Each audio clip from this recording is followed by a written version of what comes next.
How long since she had done it? Spring?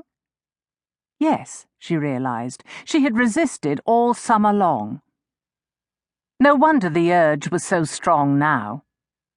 She could forget about him in the months when there was as much work as there was light, and physical exhaustion kept her asleep all night.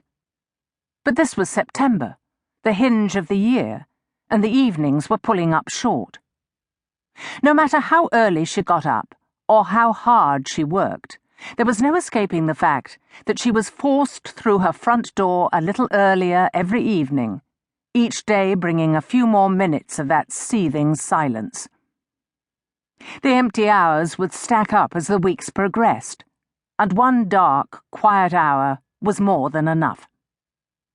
She uncapped the bottle and swigged, the spirit punishing her throat. Now the exorcism could begin. There wasn't much vodka, but that was fine. She needed it only to give her courage to drink the whiskey. Her legs already unsteady, she climbed onto her bed and reached into the overhead cupboard. The deceptively small door panel concealed a space that went back for 2 or 3 feet, and she lost her arm up to the shoulder as she groped around in the carefully arranged stacks of bags and boxes. Eventually her fingers closed on the handle of the right bag. She yanked it with such force that she fell back on the bed, the plastic carrier landing on her lap. A second later, the whiskey bottle rolled out.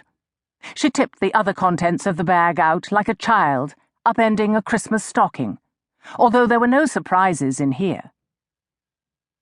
She spread her things about her on the quilt, wondering where to begin, aware of a quickening at her throat and wrists and between her breasts.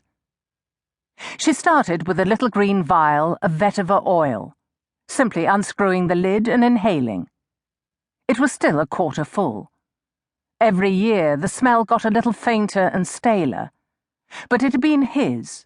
He had actually used this, and she could never replace her relic with a new, fresh bottle. She dabbed it on the skin behind her ears, remembering how he had anointed himself with the oil, his thumb pressing it onto his neck and wrists. Essential oils reacted differently with everyone's skin, so she would never quite be able to recreate his exact scent, but this would have to do.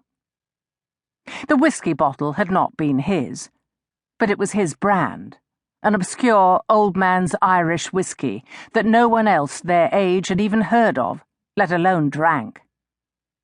Hard to find even in London, even then, so getting a hold of it now was a labour of leftover love.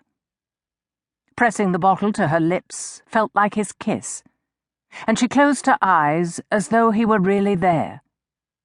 She drank as much as she could bear to, and shakily placed the bottle next to a candle, where it became an amber lantern.